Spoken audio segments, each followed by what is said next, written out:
бала 40-дан шыққаннан кейін жаңағы бір үйге атақты адамдар келе қалады ғой, енді бір атақты жырау, батыр, би, сондай. Сол кезде жаңағы баланы құндақтап үзеңгіден өткізетін болған. Сол мысалы Бәленбай батырдың үзеңгісінен. Енді ол кезде үзеңгілер үлкен болған. Бертін келе жаңағы үзеңгінің таралғысынан өткізетін. Сонда бұл өмір бойы баяғы ой, бұл Қабанбай батырдың үзеңгісінен өткен деп жатады.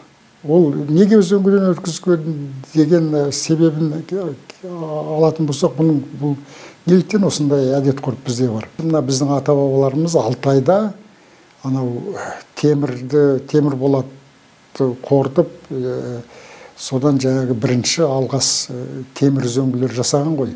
Сонда бүкіл үзеңгіні біздің ата-бабаларымыз ойлап тапқан. Сонда жаңағы басқа халықтарда атқа мінгенде олар үзеңгісіз жаңағы аяқтар салақтап тұрған ғой. Ал енді үзеңгіге тіреніп отырып, қаншама алыс қашықтықтарды бағындырасыз, қаншама жаңағы найзаны салғанда, жауға қылыш шапқанда бәрі үзеңгінің арқасы ғой. Сондықтан бұл үзеңгінің жаңағы культінен шыққан.